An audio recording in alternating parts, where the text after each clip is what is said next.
महिलाओं को मासिक धर्म क्यों होता है, इस पर एक पौराणिक कथा भी मौजूद है जो इंद्रदेव से संबंधित है। भागवत पुराण में वर्णित एक कथा के अनुसार एक बार बृहस्पति जो देवताओं के गुरु थे, वे इंद्रदेव से काफी नाराज हो गए। इसके चलते असुरों ने देवलोक पर आक्रमण कर दिया और इंद्र को अपनी गद्दी छोड़कर भागना पड़ा। असुरों से खुद को बचाते हुए वे सृष्टि के रचनाकार भगवान ब्रह्मा के पास पहुंचे और उनसे मदद मांगने लगे। तब ब्रह्मा जी ने उन्हें बताया कि उन्हें एक ब्रह्मज्ञानी की सेवा करनी चाहिए। यदि वह प्रसन्न हो जाए तभी उन्हें उनकी गद्दी वापस प्राप्त होगी। आज्ञानुसार इंद्रदेव एक ब्रह्मज्ञानी के सेवा में लग गई, लेकिन वे इस बात से अनजान थे कि उस ज्ञानी की माता एक असुर थी, इसलिए उसके मन में असुरों के लिए एक विशेष स्थान था।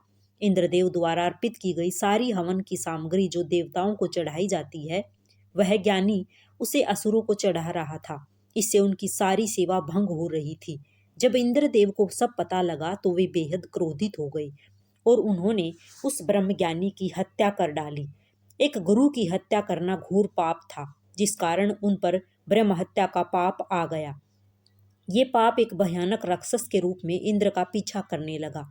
किसी तरह इंद्र ने खुद को एक फूल के अंदर छुपाया और 1 लाख साल तक भगवान विष्णु की तपस्या की।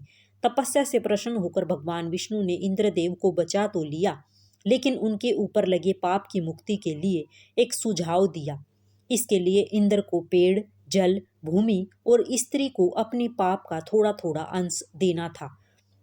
इंद्र के आग्रह पर सब राजी तो हो गए, लेकिन उन्होंने बदले में इंद्रदेव से उन्हें एक वरदान देने को कहा। सबसे पहले पेड़ ने उस पाप का 1/4 हिस्सा ले लिया, जिसके बदले में इंद्र ने उसे एक वरदान दिया।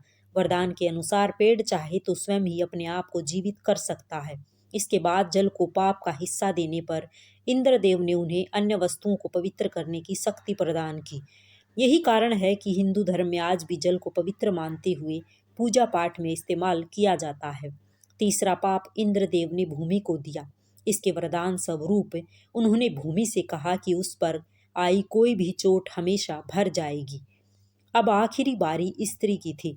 इस कथा के अनुसार स्त्री को पाप का हिस्सा देने के फलस्वरूप उन्हें हर महीने मासिक धर्म होता है, लेकिन उन्हें वरदान देने के लिए इंद्र ने कहा कि महिलाएं पुरुषों से कई गुना ज्यादा काम का आनंद उठाएंगी। इस दौरान वे ब्रह्म हत्या यानी कि अपने गुरु की हत्या का पाप ढो रही होती हैं। यही कारण है कि प्राचीन समय से ही मासिक धर्म के दौरान महिलाओं को मंदिर जाने की मनाही थी। राधे राधे सभी को।